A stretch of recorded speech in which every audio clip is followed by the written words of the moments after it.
Fraction को हम लोगों ने समझा था और हिंदी में से हम लोग क्या नाम देते हैं, भिन्न। यानी कि फ्रैक्शन जो है किस फॉर्म में लिखी जाती है, कल आपको बताया भी था मैंने, P अपॉन Q के फॉर्म में, या फिर हम लोग कहें तो न्यूमरेटर अपॉन डिनोमिनेटर। आपका अपर राउ इसको हम लोग न्यूमरेटर काउंट करते हैं और ये जो है वो आपका क्या होता है, डिनोमिनेटर। ओके। और इसको भी मैंने बताया था कि नॉर्मली जो ये होता है वो क्या होता है सर, एज अ हम लोग फ्रैक्शन को पार्ट लेके चलते हैं कि ये एक तरह से क्या है, एक होल नंबर का एक पार्ट है, कुछ हिस्सा है।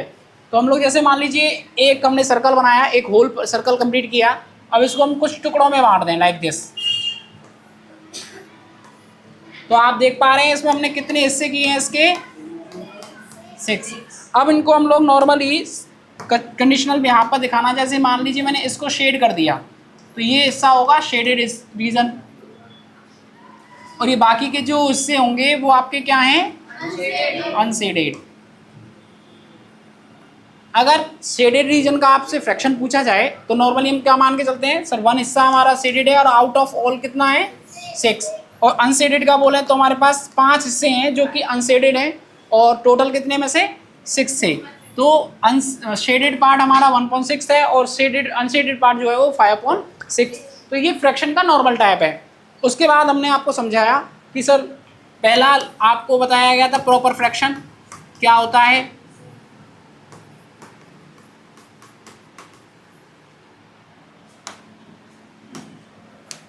प्रॉपर फ्रैक्शन में हमने आपको बताया कि न्यूमरेटर लेस देन रहता है डिनोमिनेटर से। एग्जांपल भी दिए थे, जैसे ऊपर वाली वैल्यू आपकी छोटी हो और नीचे वाली बड़ी हो, तो इसको हम लोग क्या नाम देते हैं, प्रॉपर फ्रैक्शन। उसके बाद सेकंड वन आपको समझाया था improper.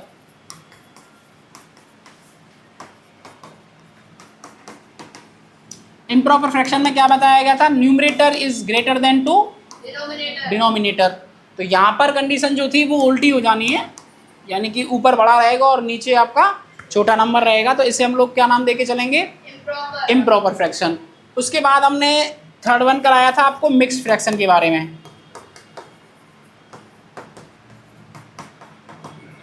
Mix fraction sir a whole number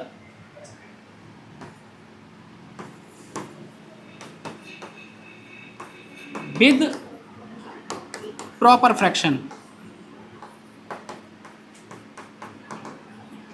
यहाँ होल नंबर से मतलब है पूरे नंबर से, ठीक है। तो हम लोग अगर इसको काउंट करेंगे तो नॉर्मली इस किसी भी प्रॉपर नंबर के साथ में कोई होल नंबर हम लोग काउंट कर लेंगे। सपोज दैट 2/5 हमारा प्रॉपर नंबर है और उनके साथ में हमने 3 को दिखाया, तो नॉर्मल नंबर हमारा क्या बन गया, 3 होल 2/5। तो ये नॉर्मल हम आपका मिक्स फ्रैक्शन काउंट किया जाएगा।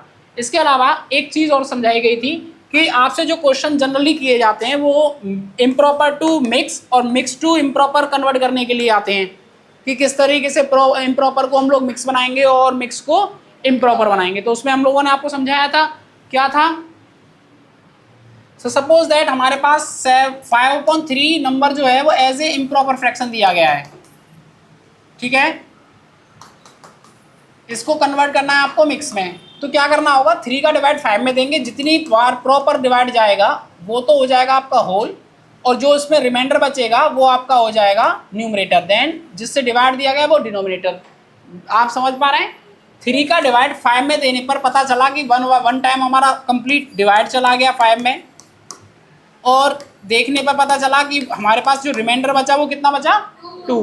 तो हमने इसको किस तरीके से लिखा, ये होल के रूप में लिखा, इसको हम लोगों ने क्या लिखा, न्यूमरेटर के लिए, और इसको किसके रूप में लिखा, डिनोमिनेटर के लिए। तो ये आपका इम्प्रॉपर से मिक्स बनाने का तरीका था।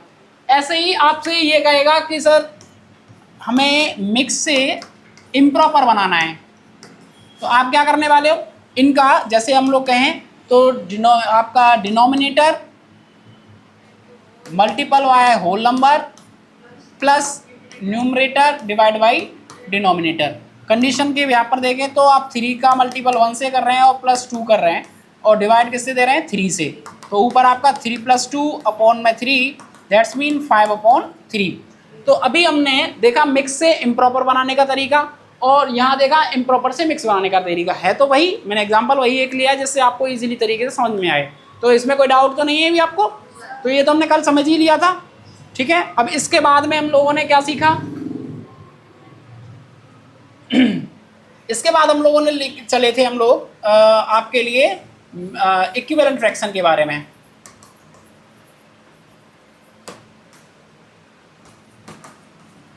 ये क्या होता है, ये बताया गया था सर LHS साइड जो है वो बराबर होगी RHS के। ओके, तो LHS साइड यानी कि लेफ्ट हैंड साइड और RHS साइड मतलब राइट हैंड साइड, तो ये दोनों बराबर रहेंगी। एग्जाम्पल अगर हम देखें तो मैंने अगर आपको 3/5 कोई एक नंबर दिया फ्रैक्शन के रूप में, तो हम इसको जब हम लोग बताएंगे तो इसके रूप में आप कुछ भी लिख सकते हो। जैसे मान लो 3 का मैंने 7 से मल्टीपल करके ये लिखा और इसका मैंने 7 से मल्टीपल करके ये लिखा।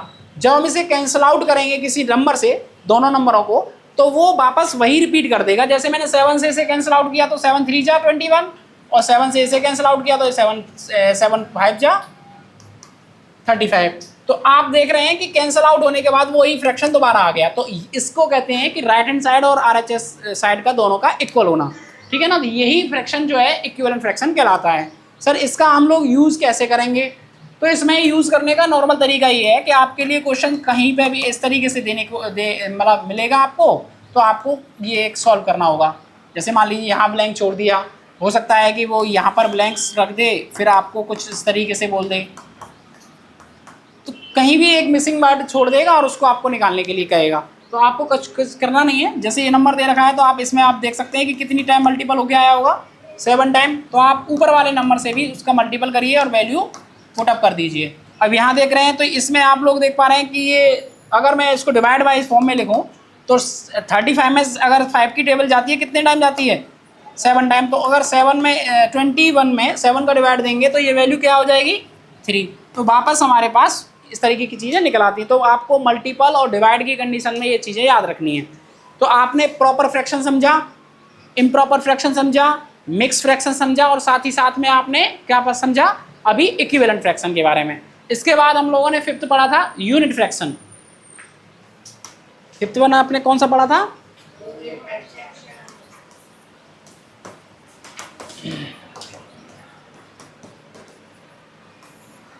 Unit fraction. इसमें क्या होता है कि इसका जो डिनोमिनेटर आपका न्यूमरेटर है वो हमेशा क्या रहता है, 1 रहता है, ऑलवेज 1। तो जो यूनिट फ्रैक्शन है उसमें न्यूमरेटर जो रहेगा वो हमेशा 1 रहेगा। सर एग्जांपल, तो इसके लिए आपको बताया गया था कि सर 1/7, 1/3, 1/9 या 1/18 या 12 मान लीजिए जो भी है। तो सो मैनी नंबर हैं। आपको यहाँ पर एक कॉमन चीज़ देखने को मिल रही है कि जो आपका न्यूमरेटर है वो क्या है, 1 है। ओके, इसमें कोई इशू नहीं है। अब सर इनका यूज़ कहाँ होगा, इनका यूज़ ऐसे देख सकते हैं, जैसे मान लीजिए मुझे इनमें बड़ा छोटा निकालना है, यानी कि ग्रेटेस्ट और स्मॉलेस्ट नंबर आपको डायरेक्ट फाइंड आउट करने हैं। कई नंबर दे रखे हैं, तो आप इसमें क्या करने वाले हो, सपोज दैट जैसे मैंने सबसे 1/3 इस तरीके का नंबर लिया और एक सबसे बड़ा दिखने वाला वो ले लिया। अब इसमें क्या कर सकते हो, इसका क्रॉस मल्टीपल इससे करें तो कितना आ रहा है, 12। इसका क्रॉस मल्टीपल कर रहे हैं तो क्या आ रहा है, 3। तो किस साइड में वैल्यू बड़ी दिख रही है, 12 साइड में। तो इसलिए ये हम लोग जो है क्या दिखा सकते हैं कि 1/3 इज ग्रेटर देन टू 1/12। तो हमने यहाँ से क्या सीखा कि जो इसमें सबसे छोटा दिख रहा है डिनोमिनेटर रूप में वो वैल्यू बड़ी है,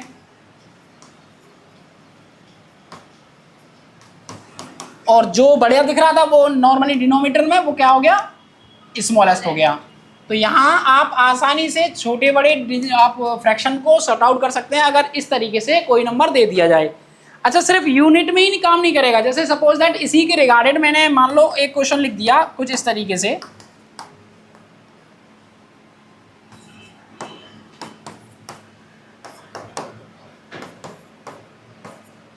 अब आप देख पा रहे हैं कि ऊपर जो आपको नंबर दिए गए हैं न्यूमरेटर फॉर्म में वो 5 5 हैं, सभी जगह इक्वल हैं। तो अगर हम इसी लाइकली इसी की तरह अगर हम चेकआउट करें तो ये इसमें डिनोमिनेटर छोटा यहाँ पर दिख रहा है और इसमें डिनोमिनेटर बड़ा कहाँ दिख रहा है, 9 की तरह दिख रहा है।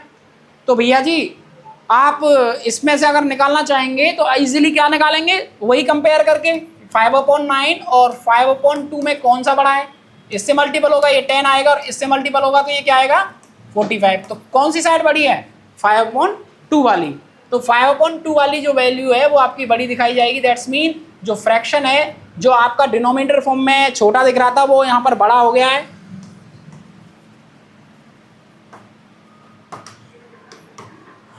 और जो आपको डिनोमिनेटर फॉर्म में बड़ा दिख रहा था वो यहाँ पर स्मॉलेस्ट हो गया है। तो जब यूनिट फ्रैक्शन दिया गया होता है तो उससे आप इजीली इस पैटर्न के यहाँ पर निकाल सकते हैं कि कौन सा बड़ा है कौन सा छोटा है। तो आप अगर बाय द वे जरूरत अगर कोई क्वेश्चन असेंडिंग ऑर्डर में या डिसेंडिंग ऑर्डर में आ जाए तो आप उसे भी इजीली तरीके से कर सकते हो, कारण आपके पीछे है कि उसको हमें यूनिट वाइज मान के चलना है और उसके रिकॉर्डिंग दिखा देना है कि कौन सा छोटा है कौन सा बड़ा है। अच्छा, इसके लिए छोटे बड़े के लिए मैं भी थोड़ी सी आपको ट्रिक्स भी समझाऊंगा और आप उस ट्रिक्स के यहाँ पर भी डायरेक्ट आंसर निकाल सकते हो। ओके, हम उसको भी लेके चलेंगे अभी थोड़ी देर में, आइएगा। उसके बाद हम लोगों ने देखा फिफ्थ, उसके बाद 6 पॉइंट देखा था लाइक फ्रैक्शन के बारे में। लाइक फ्रैक्शन कैसे थे सर? लाइक फ्रैक्शन में था कि जो डिनोमिनेटर है आपका वो सेम है, मतलब लाइक फ्रैक्शन में जो डिनोमिनेटर होता है वो कैसा होता है? सेम होता है। तो एग्जांपल अगर आप देना चाहें तो आप देखिए, जैसे मैंने लिखा, अच्छा इसमें फ्रैक्शन जो है वो प्रॉपर भी हो सकता है, इम्प्रॉपर भी हो सकता है और मिक्स फॉर्म में भी हो सकता है, उससे कोई लेना देना नहीं होगा, लेकिन आपको ध्यान यही रखना है कि डिनोमिनेटर सेम होना चाहिए। ओके, एग्जाम्पल जैसे मान लीजिए 3 मैंने 5 लिखा, तो यहाँ पर डिनोमिनेटर मैंने किस रूप में लिया है? 5 के रूप में लिया है। तो आपको हमेशा इन्हीं चीज़ों पर ध्यान रखना है। जैसे अब मैंने यहाँ पर 9 ले लिया और नीचे 5 दे दिया, ये प्रॉपर में था, ये इम्प्रॉपर में था। अब एक मान लो मैंने मिक्स में ले लिया तो ये वैल्यू कुछ इस तरीके से दिखा दी। तो अब यहाँ पर देखिए ये मिक्स भी है। अब इन हमें यहाँ ना तो प्रॉपर चेकआउट करना है ना ही हमें इम्प्रॉपर चेकआउट करना है, हमें यहाँ पर जो देखना है वो डिनोमिनेटर सेम होना चाहिए। तो हमारे पास यहाँ डिनोमिनेटर के रूप में क्या है? सभी जगह 5 है, ठीक है ना, तो इशू कोई है ही नहीं।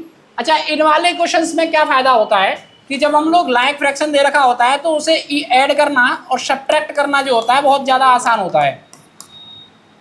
ऐड करना और सब्ट्रैक्ट करना बहुत ज़्यादा ईजी रहता है। एज एग्जाम्पल मैं कहूँ तो 3/5 प्लस 9/5, आप इसमें क्या करना है, नॉर्मल नंबर जो एलसीएम के रूप में हम लोग बाद में लेंगे वो भी नॉर्मल सेम रहेगा।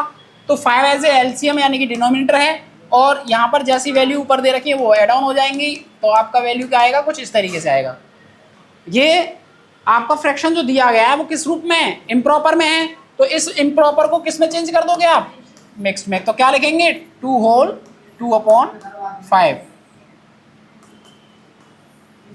5 to 10 और 2 12/5, तो ये आपका मिक्स बन जाएगा। तो लाइक को ऐड करना और सब्ट्रैक्ट करना इजी रहता है। जैसे मान लीजिए मैंने 9/5 में से माइनस कर दिया 3/5, तो यहाँ हमें ज़्यादा कुछ दिमाग ही नहीं लगाना होता। 9 - 3 यानी कि 6, तो 6/5, और इसको लिखना चाहोगे तो 1/1/5, ये आंसर हो जाएगा। तो ऐड करना और सब्ट्रैक्ट करना लाइक फ्रैक्शन का बहुत ईजी होता है, इसलिए हमें ज़्यादा इसमें टेंशन नहीं लेनी है, आराम से इसको कर लेना है। उसके बाद हम लोग पढ़ने वाले हैं 7 कंडीशन, जो कि आपकी किसकी होगी? अनलाइक फ्रैक्शन की।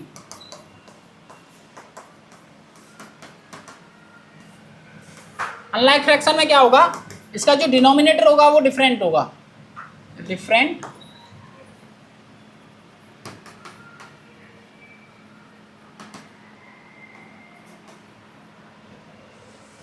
एग्जाम्पल तो आप लिख सकते हैं 1/5, 2/3, 1/7, 9/4, सो मैनी।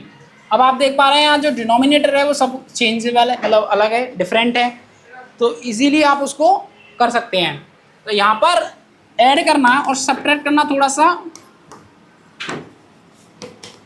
मुश्किल बनता है, कारण है कि उसमें आपको एलसीएम लेना पड़ता है। किसका? डिनोमिनेटर का। आपको इसमें जो वैल्यू दे रखी है डिनोमिनेटर रूप में, उनका आपको एलसीएम निकालना पड़ेगा, उसके बाद उन्हें आप ऐड करेंगे और सब्ट्रैक्ट करेंगे। लाइक एग्जांपल के लिए मैंने जैसे मान लीजिए 2 वो ले लिए, तो 1/5 और आपका 2/3 है, तो आपको यहाँ पर पहले 5 और 3 जो है उनका क्या लेना पड़ेगा? एलसीएम। तो क्या आएगा?